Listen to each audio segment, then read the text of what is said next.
So, it's happened. Your sweet little angel has transformed into a teenager, and now you're trapped in the house with a creature you barely recognize. 1 minute, they were all hugs and finger paintings, and the next, they've become a door-slamming, eye-rolling, snack-devouring monster that communicates in grunts and sarcasm. Don't panic. This isn't your fault, probably. Every parent goes through it, and somehow, most survive, though not without a few battle scars. This guide will be your lifeline as you navigate the mysterious, moody, and often terrifying world of living with a teenager. From decoding their bizarre behaviors to avoiding the wrath of a door slam, we've got the tips you need to make it through the next few years in one piece. Think of it as your survival manual for an alien invasion, except the alien is wearing your old high school hoodie and refuses to make eye contact. It's not going to be easy. There will be tantrums, hormonal hurricanes, and an unreasonable number of socks left on the floor. But with a bit of humor, some well-timed bribes, and this guide by your side, you just might come out of this experience with your sanity intact. Let's face it, if you can survive raising a teenager, you can survive anything. Now grab your coffee, take a deep breath, and prepare yourself for the wildest ride of your life. Tip 1. Beware the door slam ritual. Ah, the door slam. The teenage equivalent of a mic drop. It's loud, it's dramatic, and it's meant to tell you, in no uncertain terms, that you just don't get it. But here's the thing. Door slamming is not just an expression of frustration. It's a power move. It's their way of saying, I'm the boss of this space. And that's where you come in. Because if they're going to keep treating their door like a percussion instrument, it's time to take back control. First things first. If you're tired of the constant slamming, consider removing the door entirely. Yep, you heard that right. Take it off the hinges and set it aside. There's no door to slam if there's no door at all. When they inevitably storm into the room and realize they can't create their signature "I'm so misunderstood" sound, you'll see a look of sheer confusion that's worth its weight in gold. This move is not about punishment, it's about proving the door privileges are earned, not a given. But if the thought of a doorless room seems too extreme, or you're not quite ready for that level of parenting, try the next best thing. A door slam counter. Grab a whiteboard, stick it outside their room, and mark a tally every time you hear that thud. Set goals like 5 more slams and the door goes. It turns the whole situation into a game, and teenagers hate it when you turn their angst into something you can laugh at. Lastly, when the slams start, just remember that this is their way of venting. As long as they're not damaging the door or your eardrums, let them have their moment. But if it becomes a habit, you know what to do. Door removal therapy works wonders. In summary, don't be afraid to take charge. Whether it's removing the door entirely, turning it into a game, or just laughing it off, remember that you're the real boss of the house. And if all else fails, hey, at least you'll have a door-free environment to enjoy some peace and quiet. Tip 2. Avoid eye contact before noon. The morning hours are a danger zone when it comes to teenagers. Approach with caution, and whatever you do, don't make eye contact. Before noon, they're more zombie than human, and looking directly into their eyes could trigger a level of grumpiness you're not prepared to handle. It's like poking a sleeping bear with a stick. Nothing good will come of it. Teenagers have this strange belief that mornings are some sort of punishment inflicted upon them. Their bed is their sanctuary, and any attempt to interact before they've fully woken up is seen as a direct attack on their personal freedom. If you need to communicate, consider using non-verbal signals, notes, hand gestures, or just sliding a plate of breakfast under their door like you're feeding a wild animal. It's safer that way. If you absolutely have to wake them up, good luck with that. Prepare yourself for the infamous morning grunt. You'll ask a question like, "Hey, do you want breakfast?" and receive a sound that's somewhere between a groan and a dinosaur roar. It's their way of saying, I acknowledge your existence, but I refuse to engage with you before I've had at least 4 more hours of sleep. Translation: back away slowly. And here's a pro tip. Coffee is your best ally. Not for them, for you. A caffeinated parent is far more equipped to handle the morning wrath of a teenager.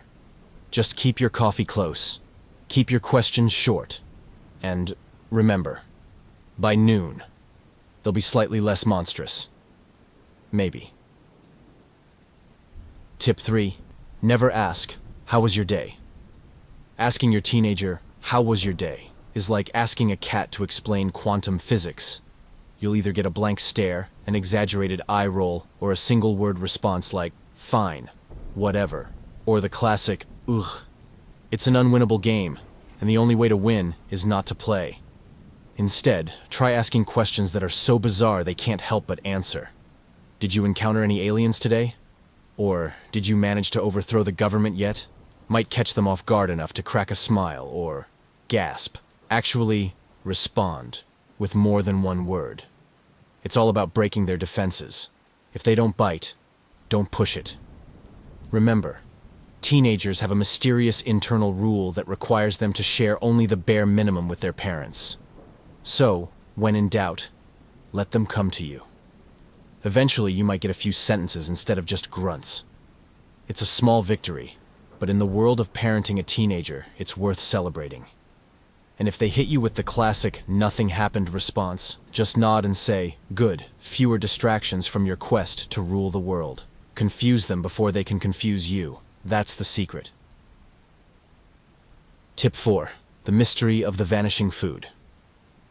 You'd swear your teenager has developed supernatural abilities, because no human should be able to consume food at this speed. It's like they've got a built-in radar for snacks, and once they're in the kitchen, it's game over. Chips? Gone. Cereal? Vanished. That ice cream you were saving as a reward for surviving another week of parenting? Don't even bother looking. It's already history. To survive, you'll need to get sneaky. Hide your precious snacks in places they'd never think to look. Ever notice how a teenager will avoid anything remotely associated with chores? Stash your treats behind the vacuum cleaner under a pile of laundry or in that jar labeled lentils. Trust me, they'd rather starve than venture near lentils. And then there's the classic, "Why don't we have any food?" You'll stare at your teenager, standing in front of a fully stocked fridge, declaring famine as if you're running some sort of foodless wasteland.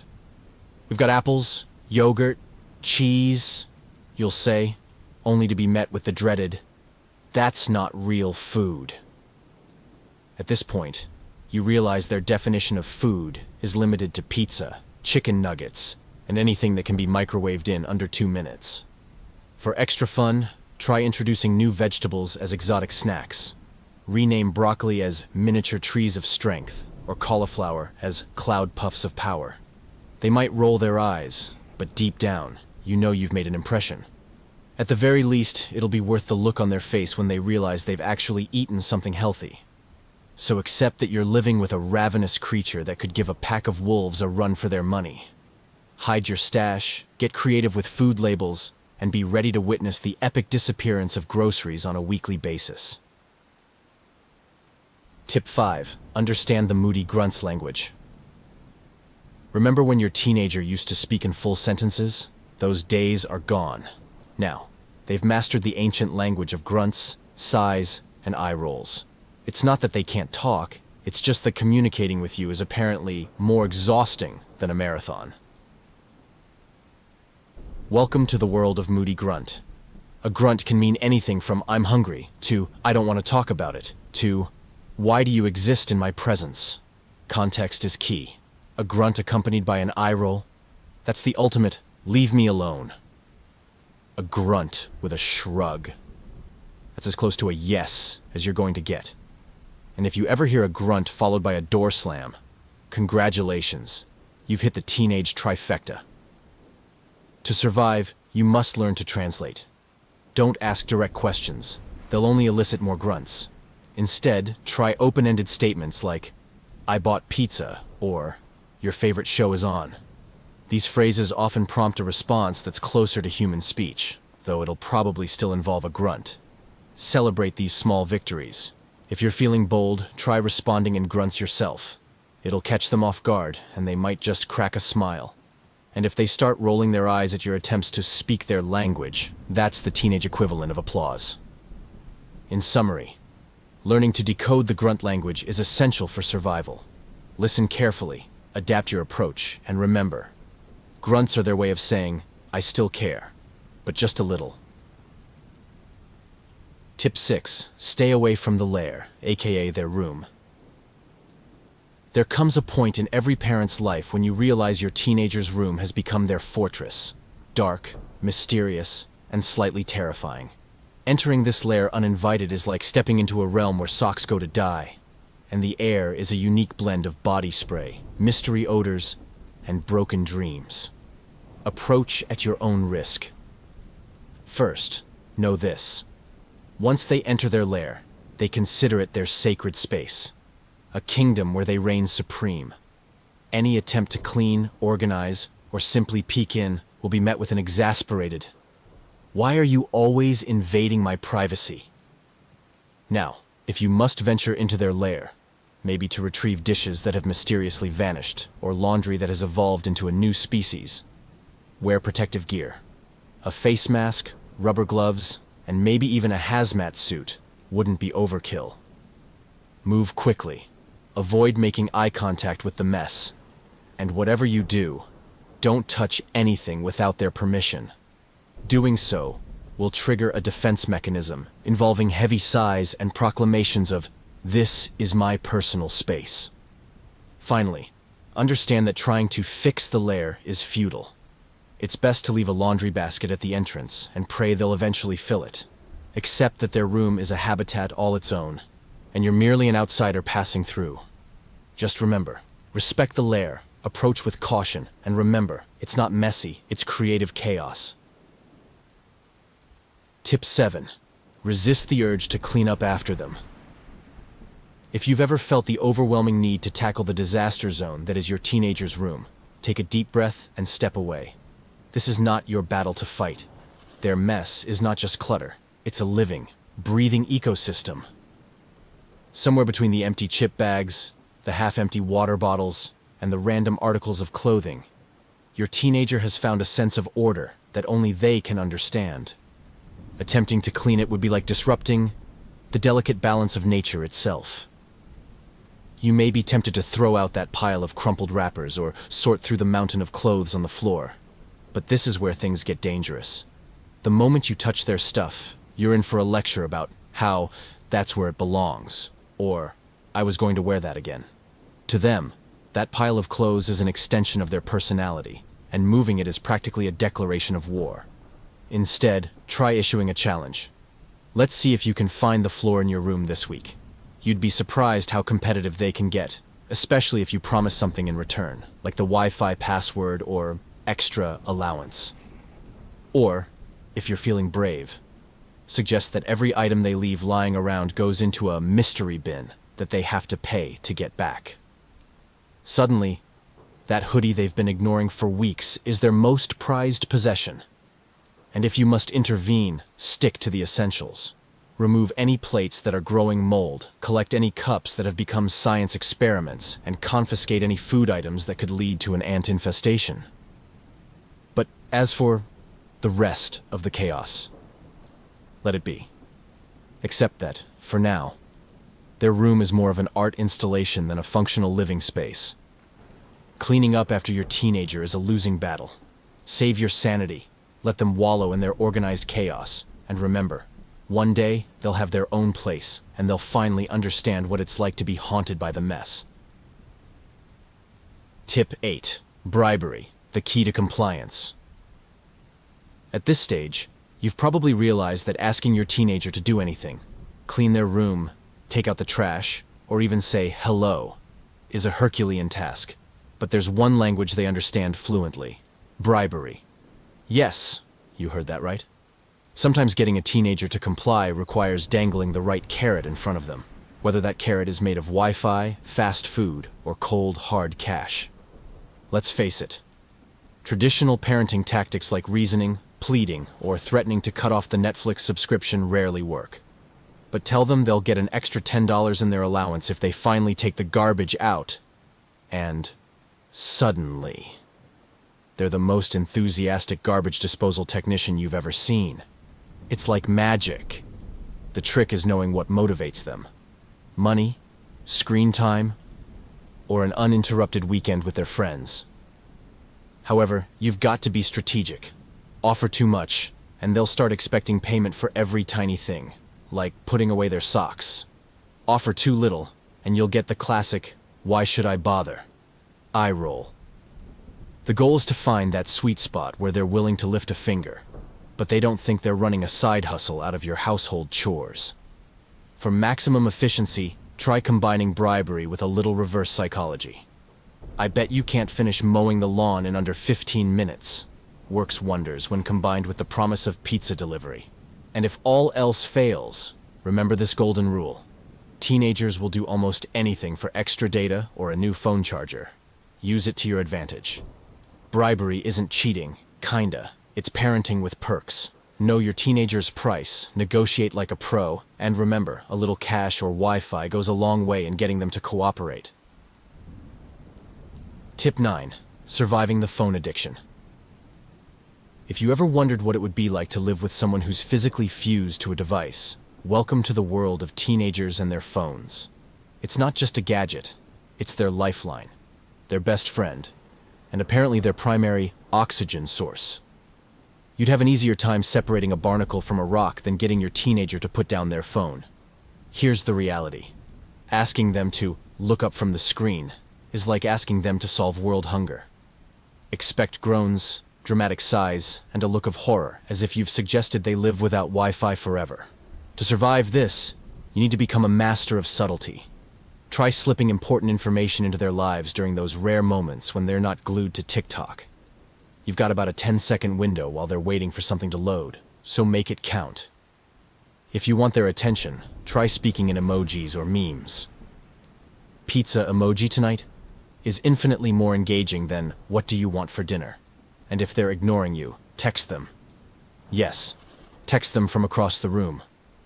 It's ridiculous, but it works, and you'll get an answer faster than if you spoke directly to their face. If you're brave enough to try taking away their phone, be prepared for the fallout. We're talking DEFCON 1 levels of drama, tears, bargaining, and claims that they're the only one in the entire universe without a phone will ensue. Stand your ground, but maybe keep a peace offering like pizza or extra data on standby to soften the blow. In summary, accept that the phone is now part of their anatomy, communicate in their digital language, and pick your battles wisely. Sometimes it's easier to text "dinner's ready" than face the wrath of an unplugged teenager. Tip 10. Embrace the monster. It's only temporary. We hope. You've survived the door slams, the moody grunts, the endless phone addiction, and more. Now it's time to face the truth. Your teenager isn't an actual monster. They're just going through a phase. A long, sometimes excruciating phase, but a phase nonetheless. And as terrifying as they may seem, deep down, they're still that little kid who used to think you were the coolest person on the planet. Learn to laugh at the chaos. When they're stomping around the house or insisting that you just don't understand, remind yourself that one day they'll grow out of it. Maybe, possibly. In the meantime, find humor in their bizarre habits. When they leave dishes piled up in their room, pretend they're trying to start their own science experiment. When they roll their eyes, remind them they're going to sprain something if they keep it up. Most importantly, cherish the moments when they drop the act and let you see glimpses of that sweet, funny, and caring person you know they can be. Yes, the monster phase is exhausting, but the moments of clarity, the unexpected hugs, the rare thanks, the times they actually laugh at your jokes, make it all worthwhile. Embrace the monster, ride out the storm, and remember that this too shall pass. Until then, stock up on snacks, keep the Wi-Fi running, and never forget, you're doing an amazing job. Congratulations, you've survived the ultimate challenge, living with a teenager. You've battled the door slams, decoded the grunts, and even managed to outwit their phone addiction.